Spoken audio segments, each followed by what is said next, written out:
Angamaly പാറക്കടവിലെ bed ഗോഡൌണിൽ തീപിടുത്തമുണ്ടായി. ഇന്ന് പുലർച്ചെയോടെയായിരുന്നു അപകടമുണ്ടായത്. അങ്കമാലി, ചാലക്കുടി എന്നിവിടങ്ങളിൽ നിന്നുള്ള ഫയർ യൂണിറ്റുകൾ തീയണയ്ക്കാനുള്ള ശ്രമം ഇപ്പോഴും തുടരുകയാണ്. തീപിടുത്തത്തിന് കാരണം വ്യക്തമായി. നവമി ദിനേശ് ചേരുന്നുണ്ട്. നവമി, എന്താണ് ഇപ്പോഴത്തെ അവസ്ഥ? തീപിടുത്തം നിയന്ത്രണ വിധേയമാണോ?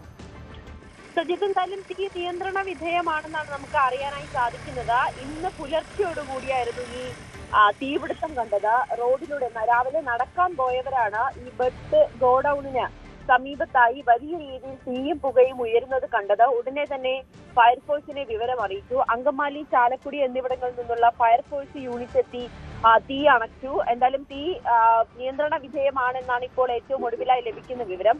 തീപിടുത്തത്തിന്റെ കാരണം വ്യക്തമായിട്ടില്ല. ഈ അങ്കമാലി പാറക്കടവിലാണ് ഇത്തരത്തിൽ തീപിടുത്തം ഉണ്ടായത്. ബെഡിന്റെ ഒരു ഗോഡൌൺ ആണ്, ബെഡുകളുടെ ഒരു ഗോഡൌൺ ആണ്. അതുകൊണ്ട് തന്നെ പെട്ടെന്ന് തീ പിടിക്കാനുള്ള ഒരു സാധ്യതയും തീ ആളിപ്പടരാനുള്ള ഒരു സാധ്യതയും ഉണ്ട്. എന്തായാലും കട അടച്ചിട്ടിരിക്കുകയായിരുന്നു. പുലർച്ചെയായിരുന്നു സംഭവം നടന്നതുകൊണ്ട് ആളപായമൊന്നുമില്ല. കട തുറക്കുന്നതിന് മുൻപാണ് ഇത്തരത്തിലൊരു അപകടം സംഭവിച്ചത്. എന്തായാലും ഫയർഫോഴ്സ് അവിടെ എത്തി തീ നിയന്ത്രണ വിധേയവുമാക്കിയിട്ടുണ്ട്.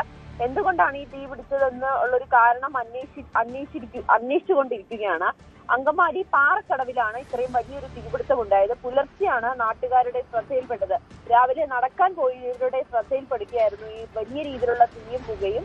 ഫയർഫോഴ്സ് എത്തി. ഫയർഫോഴ്സ് മണിക്കൂറുകൾ നീണ്ട പരിശ്രമത്തിനൊടുവിലാണ് തീ നിയന്ത്രണ വിധേയമാക്കിയിരിക്കുന്നത്. സജിത്ത്, അങ്കമാലി പാറക്കടവിലാണ് തീപിടുത്തം, ബെഡ് ഗോഡൌണിലാണ് തീപിടുത്തം. അതുകൊണ്ട് തന്നെ പടർന്നു പിടിക്കാൻ ഏറെ സാധ്യതയുള്ള വസ്തുക്കളാണ്. അതുകൊണ്ട് തന്നെ തീ പെട്ടെന്ന് പടർന്നു പിടിക്കുകയായിരുന്നു. തീ ഇപ്പോൾ നിയന്ത്രണ വിധേയമാണെന്നാണ് റിപ്പോർട്ടുകൾ. അങ്കമാലി, ചാലക്കുടി എന്നിവിടങ്ങളിൽ നിന്നുള്ള ഫയർഫോഴ്സ് യൂണിറ്റുകൾ തീയണയ്ക്കാനുള്ള ശ്രമം തുടരുകയാണ്. തീപിടുത്തത്തിന്റെ കാരണം വ്യക്തമാണ്.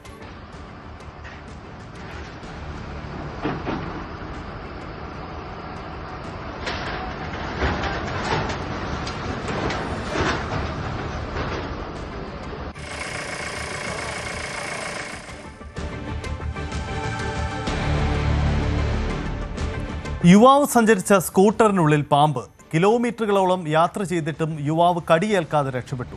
പുറമേരി സ്വദേശി അൽഫസാണ് തലനാരിഴയ്ക്ക് രക്ഷപ്പെട്ടത്. പുറമേരിയിലെ വീട്ടിൽ നിന്നും ചാലപ്പുറത്തെ ബന്ധുവീട്ടിൽ പോയി തിരികെ വരുമ്പോഴാണ് പാമ്പിനെ കണ്ടത്.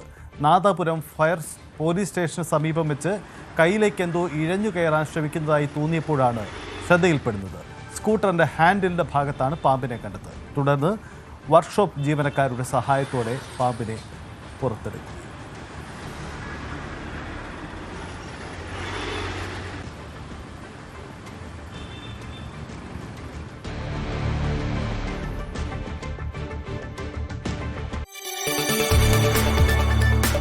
കൂടുതൽ വാർത്തകൾക്ക് news 18 Keralam YouTube channel subscribe ചെയ്യുക.